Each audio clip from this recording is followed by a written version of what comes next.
అలాగే మనం పొరుగురు వెళ్ళొచ్చా లేదా అని అందరూ కూడా డౌట్గా అడుగుతున్నారు.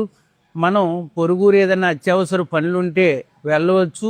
వెళ్ళి అక్కడ మన పని చూసుకొని ఒక 2 రోజులైనా 3 రోజులైనా ఉండి రావచ్చు.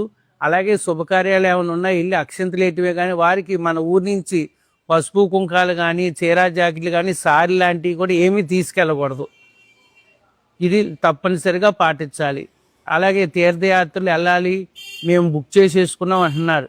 వెళ్ళే ముందు వచ్చి అమ్మవారిని దర్శనం చేసుకొని, అలాగే అమ్మవారు వెళ్ళేటప్పుడు దర్శనం చేసుకుని ఒక బండారు పొట్లం తీసుకొని దగ్గర పెట్టుకుని రక్షణగా వెళ్ళి అక్కడ కూడా మొక్కులు ఏమి తీర్చుకోకుండా అమ్మవారి దర్శనం చేసుకొని కానీ అయ్యవారి దర్శనం చేసుకొని కానీ వచ్చేయాలి తప్ప. కానీ అక్కడ గుండు గీయించుకోవటం, మొక్కుబళ్ళు చేయటం, ముడుపుల కార్యక్రమాలు లాంటివి విశేషకరంగా మటుకు ఏమీ చేయకూడదు.